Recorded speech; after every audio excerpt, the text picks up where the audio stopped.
Alhamdulillahi Rabbil Alameen wassalatu wassalamu ala ashrafil anbiya'i wal mursaleen nabiyyina Muhammadi wa ala alihi wa sahbihi ajma'een amma ba'du. Assalamu alaikum wa rahmatullahi wa barakatuh. Apologies for the slight delay. As I've made this excuse many a time, why not just use it one more time? Obviously, these days it's a little bit tricky getting everything in. Today was obviously my lecture at Masjid Bilal as well here in Bradford. And as the time is now 5 o'clock, so by the time you come back and everything else, and then running around, it does take a little bit of time, inshallah. But we are here and we are ready to deliver.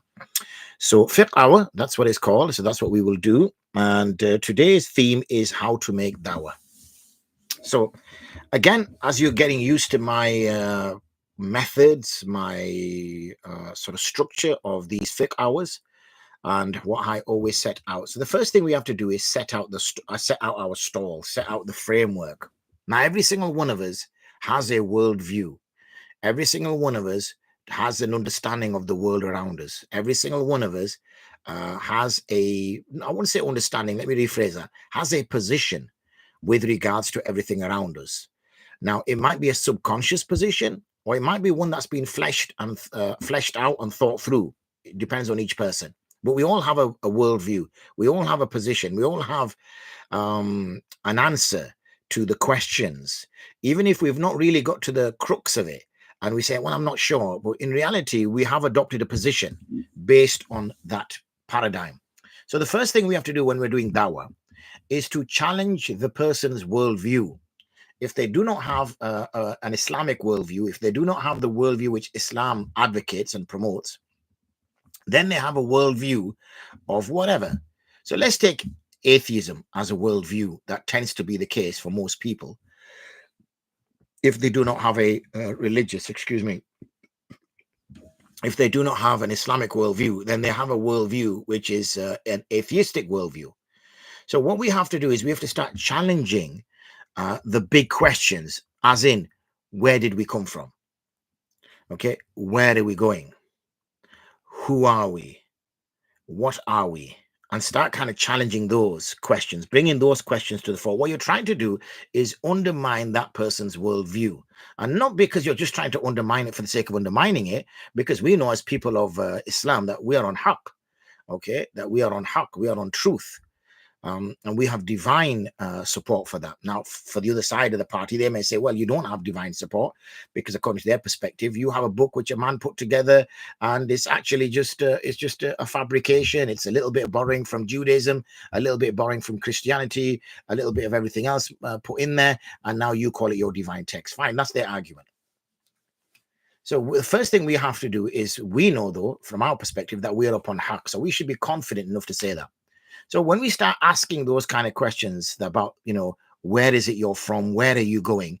Then obviously the scientific support to that is the evolution theory, because in absence of a God, in absence of a creator, that's the only way we can remove the whole concept of Adam and Eve, Adam and Hawa alayhi salatu wasalam. So therefore, alayhi salatu wasalam, and therefore, in order to eradicate the existence of Adam and Hawa, in order to eradicate the existence of a creator, we must have another narrative. Because if we dismiss the theistic narrative, if we dismiss the religious narrative, if we dismiss the Islamic narrative and say, well, no, we don't accept that there's a creator, we don't accept that, all humans came from two people, well, you need to give another narrative now. So what lends support to this other narrative? The evolution theory, which it took people centuries to get to, is supposedly an answer to the question of where did we come from? However, there's numerous flaws in the evolution theory and its practice, whether it be the absence of fossils where creatures are going through transitions, whether it be the fact that mutation doesn't prove to be successful. So, for example, there was some research done on house flies fruit flies, because their generational changes happens very, very quickly. And therefore, they tried all sorts of mutation.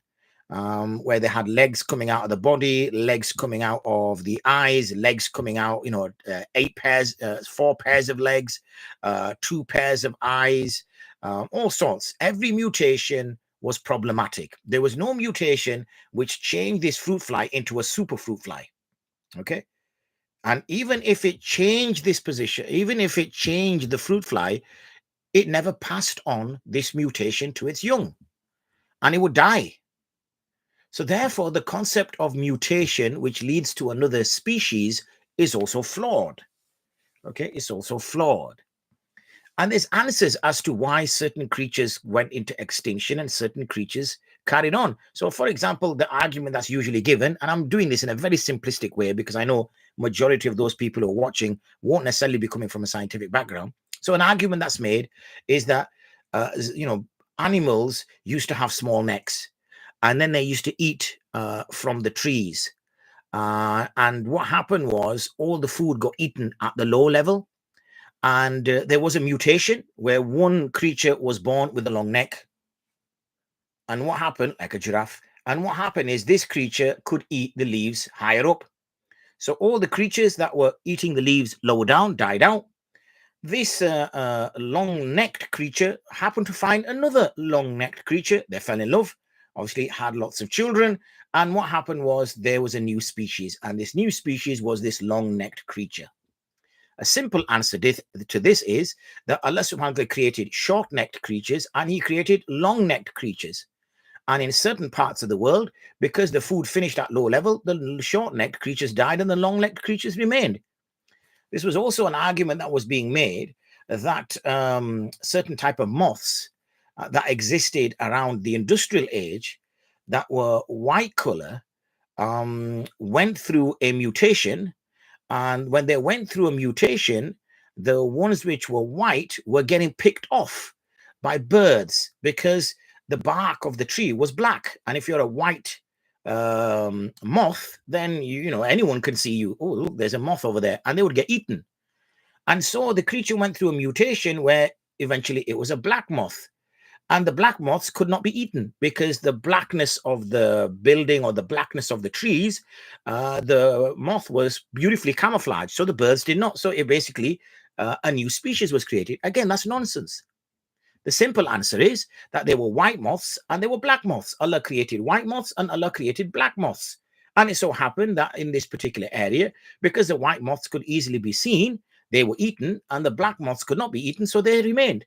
So there's so many flaws. Obviously, that's a very simplistic. If you're on our channels, in fact, on this channel, this at Mufti Amjad's YouTube channel, we've got a 2-part on atheism, and we've also, oh, goodness me, balloons, and we've got a 2-part on evolution. So please do watch them, because these are critical videos that you need to watch in order to both understand the atheism argument and also to understand the evolution argument, especially if you've got young children, because you need to be equipped in order to answer their questions. And if you are on our channels, on our WhatsApp channels or Telegram channels, they are being posted this week, so you'll be able to access them. But if you're not on those channels, don't worry, they're available on here on our YouTube channel, so do watch them. It's very, very important.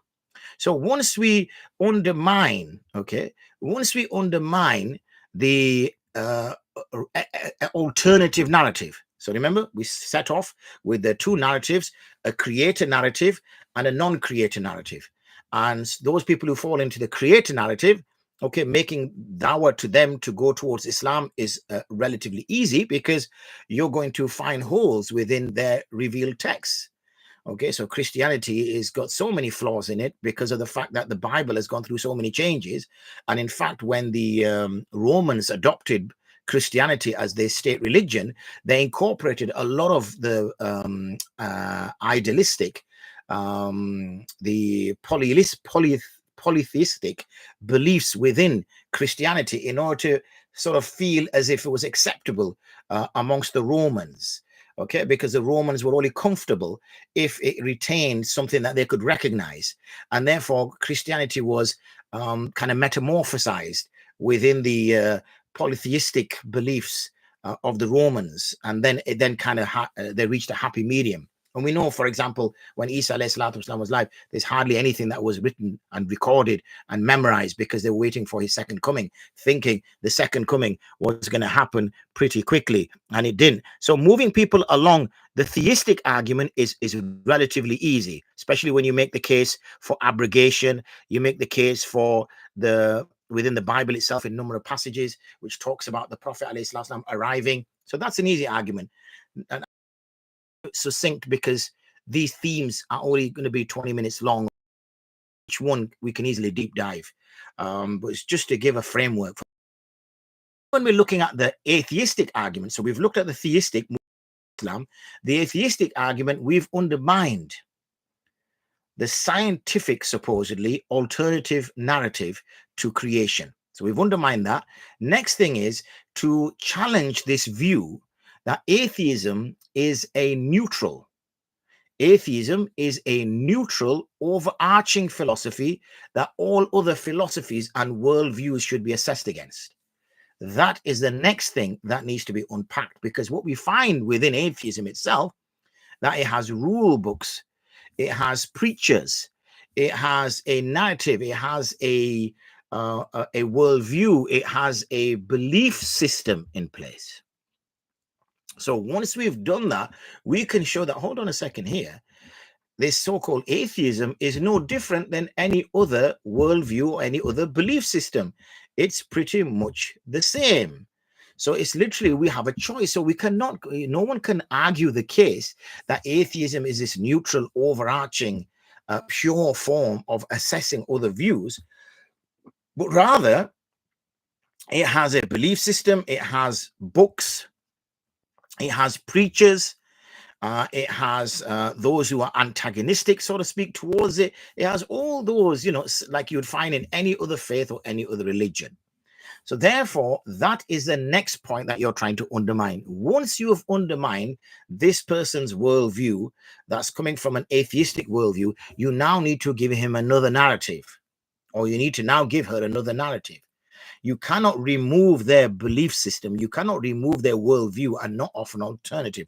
So now you offer the alternative. Okay.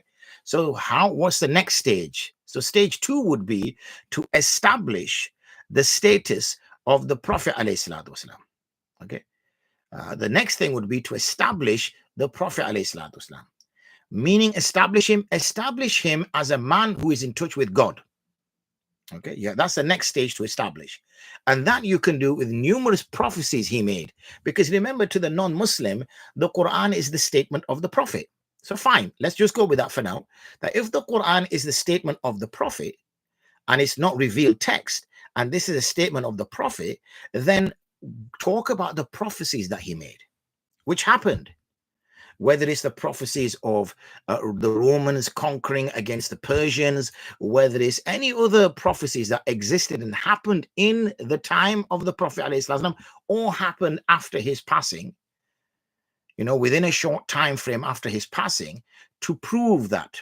Then we can start to prove the statements that he made, which was somewhat miraculous, which only now modern science has shown us. So whether it's the depths of the oceans, whether it's the formation of the clouds and how you get hail and lightning, whether it's the kind of stratosphere and atmosphere, whether it's the way the embryologists explain how the fetus is formed, or how, or, you know, from the cells splitting to the final fetus to a birth, and all these things which could not have been known to medics or medical experts at that time. Never mind the Prophet ﷺ, who was not a medical expert.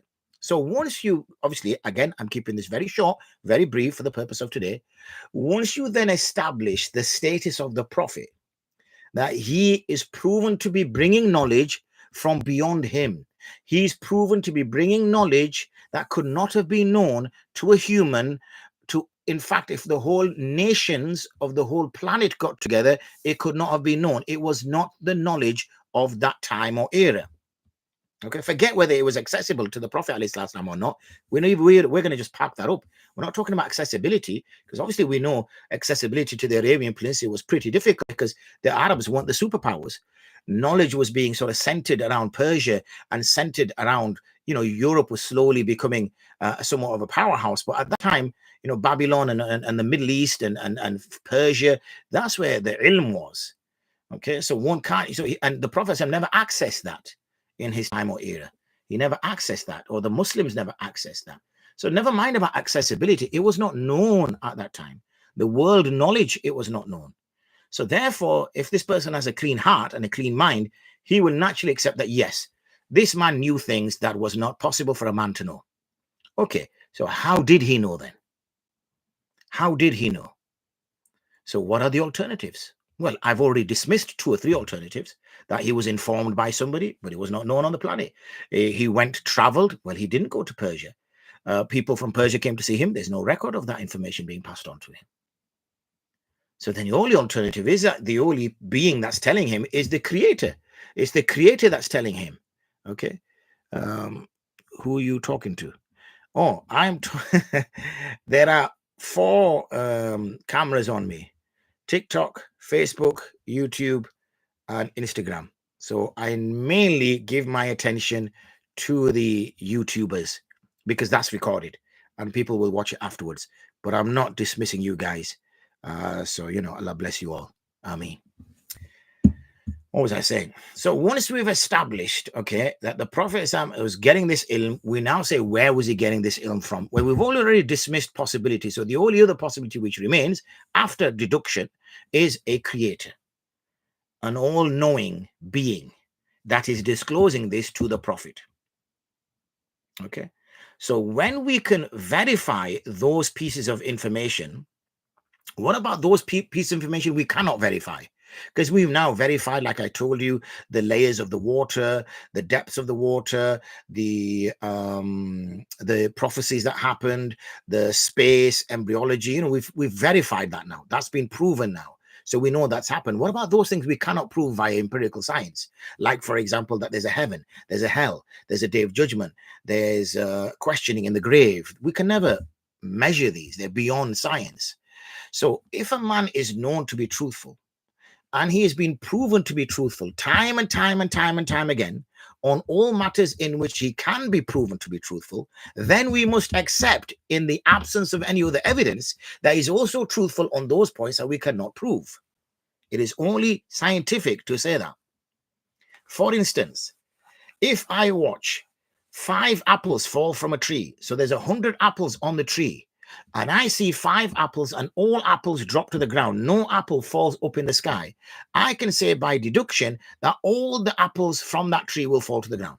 Now, someone might say to me, you can't say that. And I say, why not? They'll say, because you've not watched all the apples fall down. So you don't know if all the apples will fall down. And I will say, yes, but I have enough data here. As a scientist, I have enough data here, observational data, to tell me that, yes, every single apple is falling to the ground that I've observed. Therefore, in the absence of any other contrary evidence, I will make that deduction, which is scientifically sound, to say, because in science, we cannot test everything. We have to take a sample size and we have to work with that sample size. There's enough evidence for me there to say that all apples, if they come off the tree, will fall down. In the same way, from the sample size that we have of the Prophet ﷺ, has been proven time and time again to have spoken the truth, then on those matters that we cannot assess, we have to accept that they are also true. So what else did he say? Well, he told us about a day of judgment. He told us about being questioned. He told us about the grave. He told us about this. He told us about this. So now you tell the person that, look, brother, sister, this is the next stage. That you now have to accept what book he brought, because you have to, by this explanation I've given, by this argument that I've made, you will now have to accept that as well. Once they accept that, then obviously we start notifying them of the ahkam of Islam. The ahkam should come last. Okay? Because the first thing you have to do is win over hearts and mind. The body is subservient to the heart and the mind. There's no point going to the body first. Brother, you have to pray 5 times a day. Brother, you have to fast in the month of Ramadan. Brother, you have to give up pork. Brother, you have to give up drinking. Brother, you have to give up clubbing. Brother, you have to give up having loose relationships with women. Brother, you have to give. There's no point going to that point first. The first thing you got to go to is the heart and the mind. Once the heart and the mind is convinced, now this body will do whatever the man wants it to do. Then you could start educating about the ahkam. You could start talking about the rules and the regulations, and now obviously encourage this person to move forward with his Islam. So that was today's theme. Today's theme was about how to make dawah. Okay, so for those of you who are on Facebook and want to watch that again, then please subscribe to our YouTube channel at Mufti Amjid, and you will be able to get that full lecture as well as other lectures that I've been delivering throughout Ramadan, and in fact previous to Ramadan. I just checked, we have about 570 videos, alhamdulillah, on our YouTube channel now, and I'm sure by the end of Ramadan that figure would have gone up to close to 700, if not even beyond 700, inshallah. So let's take some questions now that have come via the YouTube channel. Wa alaikum salam wa rahmatullahi wa barakatuh. If you have questions as well on Facebook, please ask away. You said you can do dua on your own. Your own is Y-O-U-R. This is on your own, and because there's a, so it's not you are on your own, Y-O-U-R. After Salat Jama'at. However, will there be anything wrong in joining the congregation dua even if you don't consider it a sunnah or fard? Or if you join and someone miss? No, nothing wrong. If you join and some and miss some, absolutely nothing wrong. That's absolutely fine. I don't know if you can talk about this, but IS. Oh, okay. It says one. Okay, is it to avoid? I see people typing in strange ways to avoid certain things picking them up. Well, I don't know if that's something relevant here. It depends. You see, we get a lot of definitions of who ISIS are and who ISIS aren't. I personally have not looked into who ISIS are and who ISIS aren't. I've heard the noise around them. I've heard them coming out and making all sorts of claims. But I don't know who they are, so I cannot say. Let me just say this then, that anybody who has actions which are contrary to Islam, then either they are non-Muslim or they are transgressors. If they are if they believe what they're doing is correct, okay, and they dismiss verses of the Quran and they dismiss sound narrations, then they are in a very difficult place. Okay, bordering on whether Muslim at all. If they understand the verses of the Quran, they accept them, and they understand the ahadith and they accept them, but they still do these things, then they would come under fisq. So like I said, I have not researched them. We hear lots of people, but people who have motivations as to speak in one way or the other, and therefore I won't give comment until I've done my research and whatever. But for now, I've never been required as such to do my research in that area. Assalamu alaikum wa alaikum salam. Very interesting topic. Excellent. Are you acquainted with the notion of divine dependence? It underscores how all creation inherently relies on Allah, potentially challenging the worldview of non-believers. I can't see that because of the little emoji in the corner. So let me press this to push it up. Great for that one. Yeah, absolutely. I probably have read it somewhere.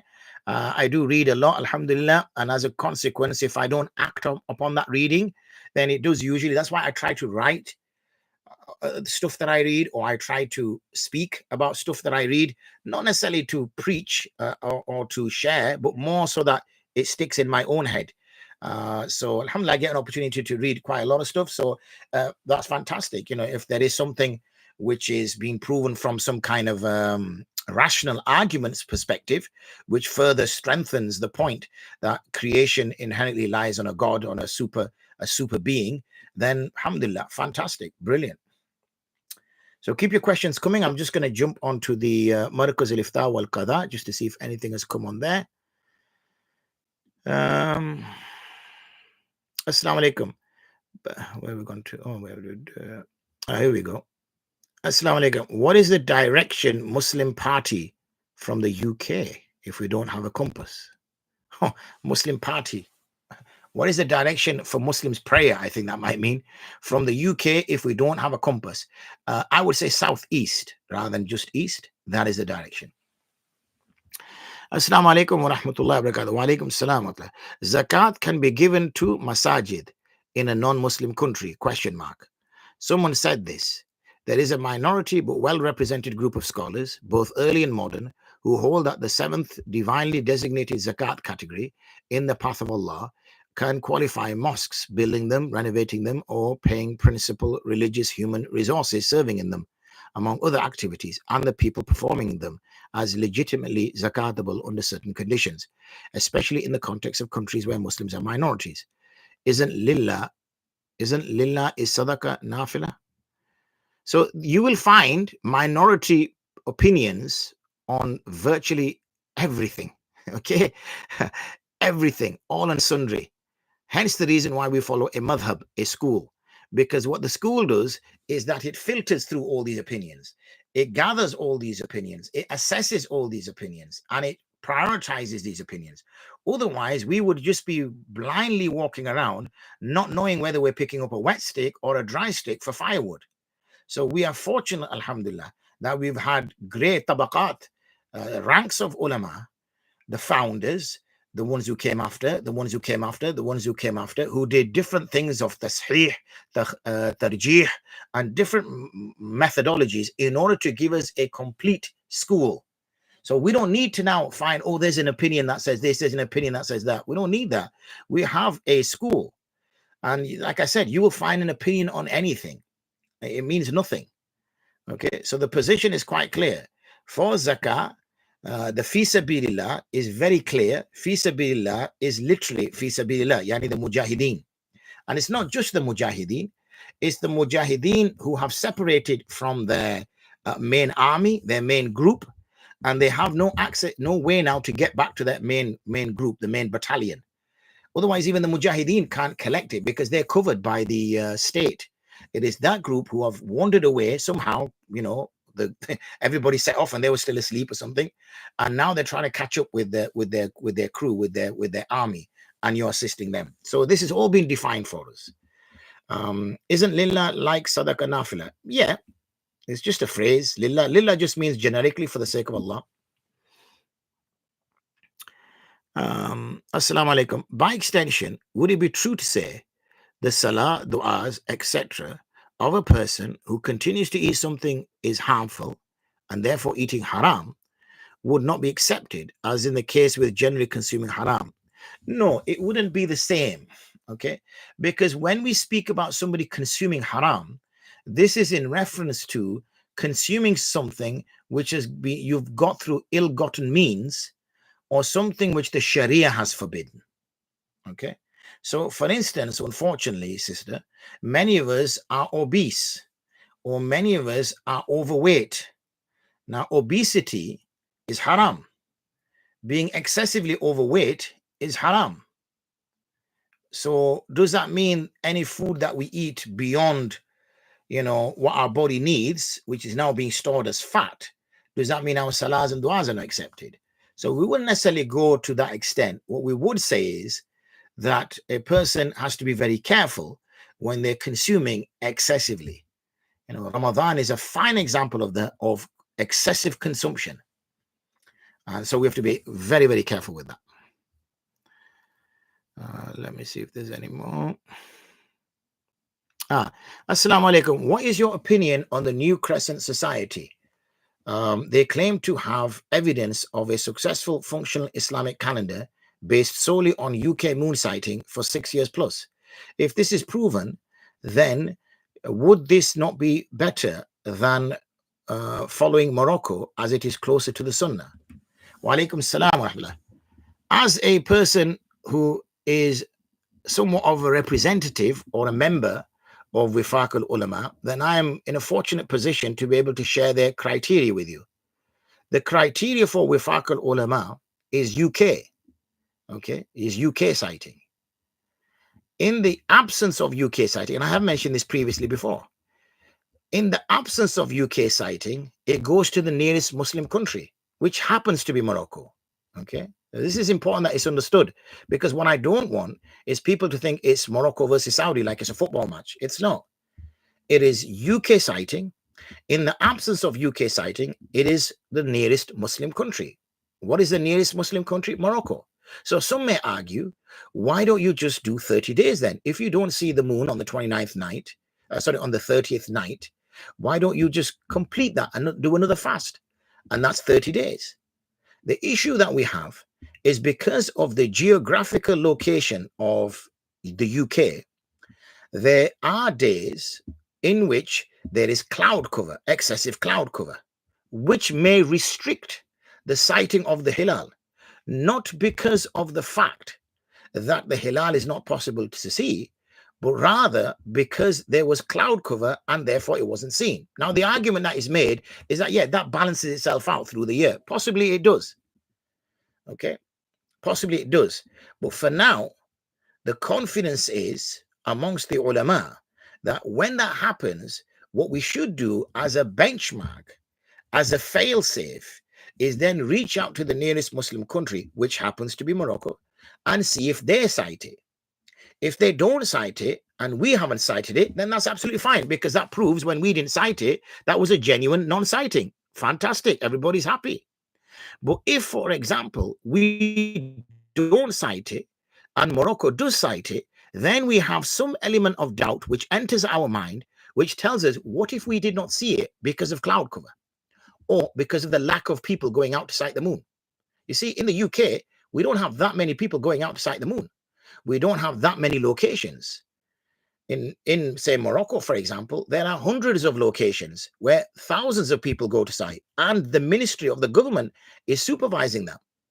So it's a pretty fail-safe system. Whereas in the UK, we have random people going. They may go, they may not go. They're not obliged to go. They're not under the government's responsibility or auspices to go. So it's not risk-free. We need to make sure that we have a system in place which is risk-free. Hence the reason why, in the present circumstances, that is what we do. Hope that's been clear.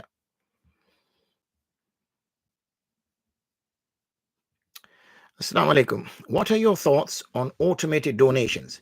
There are quite a few donation platforms that encourage this. Essentially, you set up a regular donation at the beginning of Ramadan, and funds are taken from your account automatically. This is especially encouraged in the last 10 days. Is the reward for this the same as actually intentionally donating? Walaikum salam. I understand the point of view in which you're not really involved with the niyyah at the time it leaves your account. But it could be argued that when you set up the donation system, that you had agreed that you would give this on a daily basis. So there is some element of niyyah there. So it's not as though it is absolutely absent. So one can argue that. However, I do prefer that a person physically engages in that practice of making the donation. But I would not say it's not valid if a person did do this automated donation. I would not say it's not valid. So it is a method, but the preferred method is, I think, what you're suggesting, which is that a person daily makes that donation, so that you're engaging with the process. But there's nothing wrong in having that kind of daily automated system, if that's what you're asking. Barakallah fiqh. Let me just check the chaps group. Please do keep asking away. I'm just jumping from one group to the other, so that nothing on Facebook. So just keep asking away, inshallah, because I'll only finish the session when I feel there's no more questions coming.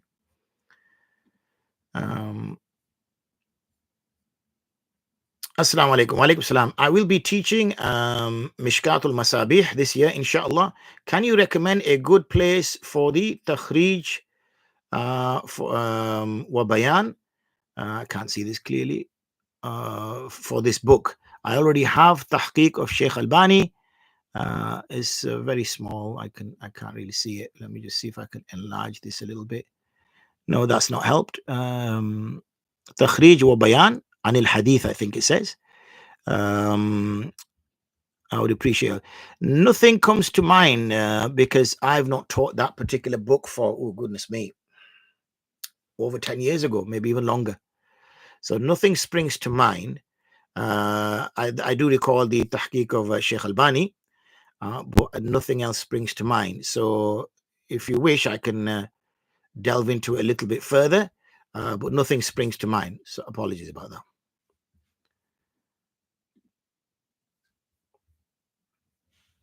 So let's get to this. It goes like this. Imagine needing permission to throw a ball, but that person needs permission from someone else. And the chain of conditions endlessly. Yes. However, we believe in God's independence and his unique qualities. Yeah, it's called a there's a term for this. Something causative effect or something. I've forgotten the phrase, but yes, I have come across this. Absolutely have. However, we believe in God's independence and his unique qualities, allowing him to grant permission without relying on anyone else. Yes. Yeah, there's a phrase for it, which has slipped my mind. But yes, I have come across this. It is the fact that every action is dependent upon an action that comes prior to it, or any occurrence is dependent upon something which comes before it. And so therefore you have to have, by law, by, I think it's physics, you have to have something or some being that does not rely on anybody else before him. Okay, you have to, otherwise you would continuously have this like a, the mirror thing where mirrors are continuously looking at each other. You'd just keep going into this massive spoon hole. So the Big Bang Theory falls. I'm not sure if the Big Bang, I'm not sure if I can speak English. I'm not sure if the Big Bang Theory does fall apart, because the Big Bang Theory, if we strip away everything and just look at it as a phenomenon, the claim is that there was nothing and suddenly there was thing. And the physicists also refer to it as the God particle, as to what caused the Big Bang. Something had to cause the Big Bang, because why was there nothing? And then suddenly out of nothing came all of this creation. So they also say that there had to be a God particle. So the Big Bang Theory is not problematic, because, there was nothing and then there was everything. Kun fayakun. And there was everything. So I don't think the two are related. Okay, I don't think this interdependence, which I can't remember the phrase for, and also the Big Bang Theory are two concepts which are interdependent. I don't think so. The Big Bang Theory is about creation and about the fact that there was nothing, suddenly there was everything, and then we get this expanding universe, which tells us, before, you see, the physicists, the atheistic physicists wanted a uniform universe, meaning that was constant, that was the same. Why? Because that proves that there was never a beginning. If something stays the same, then that proves there's never a beginning, because it was always like that, it will always be like that, and it always was like that, and it will always stay like that. But when something is expanding, then that means that there was a point in which everything was in a minuscule little space. Okay? And even before that, it never existed, which actually supports creation. And that's why the physicists were pulling their hair out when obviously the Big Bang Theory and the expanding universe was suggested, or when the expanding universe was observed and the Big Bang was suggested. Alhamdulillah, fun and games today, mashallah.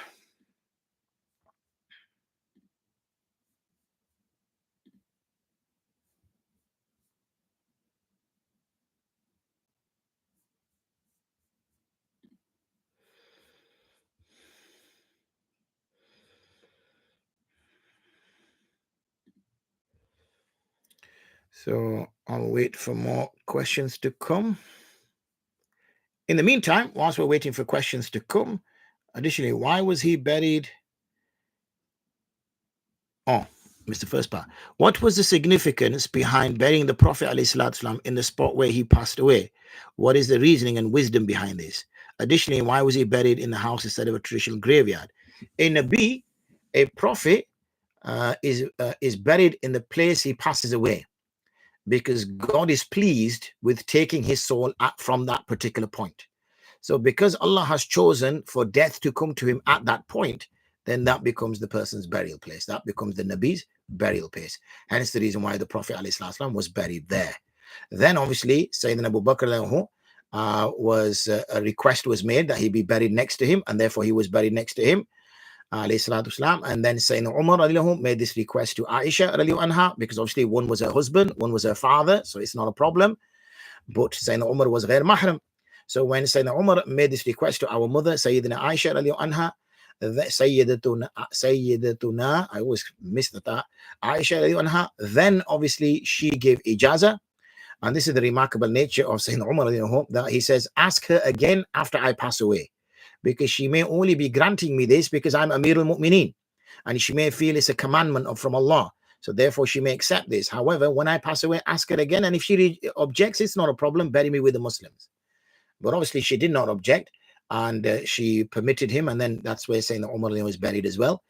And there's a space left for the arrival of Isa alayhi salatu wasalam, for him to be buried as well in Masjid Nabwi, which is next to the graveyard next to the masjid. So that's the wisdom behind it. So whilst we wait for some more questions to come, let's talk about the next theme, which, all being well, will be for tomorrow, because we have Thursday, Friday, Saturday before I hit the road. And the next theme, inshallah, for tomorrow is marriage. Okay. Marriage, it's a thing which most, if not all of us, experience at least once. It is the biggest event, I guess, in most people's lives, apart from being born. That's quite a momentous occasion when you're born. So marriage is one by choice, I guess. Being born is not by choice. I don't think you have a choice in being born, and you don't have a choice in dying either. So there are the two big life events which you don't have a choice on. I guess some people will say we don't have much of a choice of getting married either. But joking aside, so marriage is a key stage in a person's life, where he is joined, she is joined, usually with a complete stranger, and they're going to be the most intimate partner for you for the rest of your life, you know. So it's quite a big thing, and many people don't really prepare sufficiently enough for marriage, and then unfortunately, you know, issues and problems come up. So that is going to be the theme for tomorrow, marriage, inshallah. So please do have your questions ready, specific around that topic. But as usual, we also then go beyond the topic if there needs to be any additional points.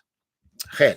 So I will give another 30 seconds or so in case people have some other questions before we decide to finish for today, inshallah.